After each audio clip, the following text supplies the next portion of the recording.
Bismillahirrohmanirrohim. Nuzulu Isa qabla al-qiyamati. Qiyomatdan oldin Iso alayhisalomni tushishi. Va sayanzilu minas samai hina yuriduhu Alloh. Iso alayhisalom Alloh taolo xohlagan paytda osmondan tushadilar. Va yuqimul hujjata ala man farratu fihi va afratu min al-yahudi wan nasara. Va Iso alayhisalom borasida kamchilikka yo'l qo'ygan va g'uluv ketgan Yahudi va nasroniylarga hujjatni qoyim qiladi. Hop, farrotu deb kamchilikka yo'l qo'yganlar bular yahudiylar bo'ladi. Chunki Iso alayhisalomni payg'ambar deb tan olishmaydi, balkim oddiy inson deb tan olib, kamchilikka yo'l qo'yishadi. Va afrotu deb esa nasroniylar aytyapti. G'uluv ketgan deb, haddan tashqari qilib yuborishgan deb. Bu nasroniylar Iso alayhisalomni o'zini payg'ambarlik darajasidan ustun ilohiy darajaga chiqarishganlar. Va yansurul haqqo deyapti. Va Iso alayhisalom tushgandan keyin haqqa yordam beradi. Va yakbutu ahlal batili va botil ahlini tormor qiladi. Kama akhbara bihi nabiyuna sallallohu alayhi va sallam. Payg'ambarimiz sallallohu alayhi va sallam buni xabar berganlaridek. Va waradat bil akhbaru sahihatu wal ahadithul mutawatiratu.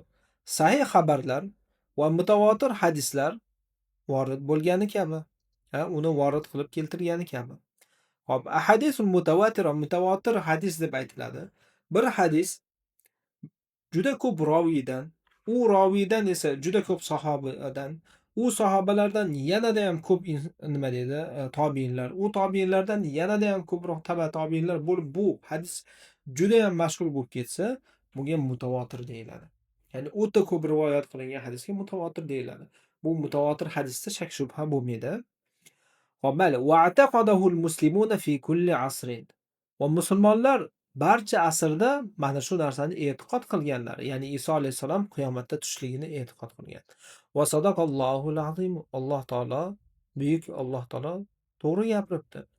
Va in min ahlil kitabi illa la yu'minanna bihi qabla mawtihi. Ahli kitoblardan biror bir kishi bo'lmaydi, illo unga o'limidan oldin iymon keltiradi. Va mana bu yerda inga e'tibor beradigan bo'lsak, mana bu yerdagi in la ma'nosida. La min ahlil kitabi illa bo'ladida, ya'ni ahli kitoblardan biror bir kimsa bo'lmaydi. Bu yerda in nafiya ma'nosida. Nafiyaligini illa bilan kelganda bilamiz. In bilan illa kelsa, demak in bu yerda nafiya bo'ladi. Demak ahli kitoblardan biror bir kimsa yo'qki, illo vafotidan oldin unga iymon keltiradi. Va qiyomat kunida va yawmal qiyamati yakunu alayhim shahida.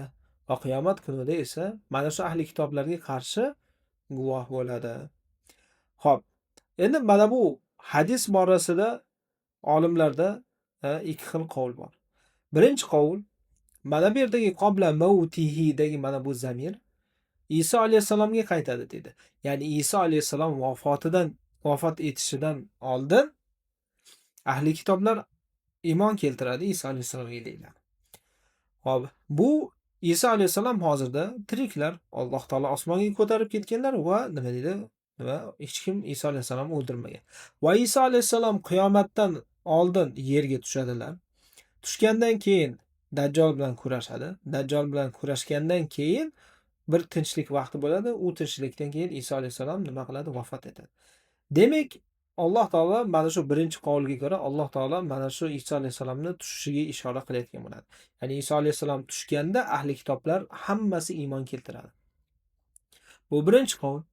Ikkinchi qavl esa mana bu nima deydi? La yu'minannadagi insonlar qasdlanadi.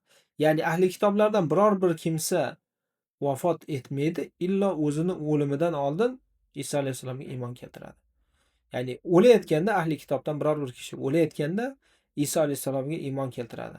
U Yahudi bo'lsin yoki Nasroniy bo'lsin, Iso alayhisalomga iymon keltiradida, keyin vafot etadi. Lekin bu iymoni unga foyda bermaydi deb olimlar aytishadi.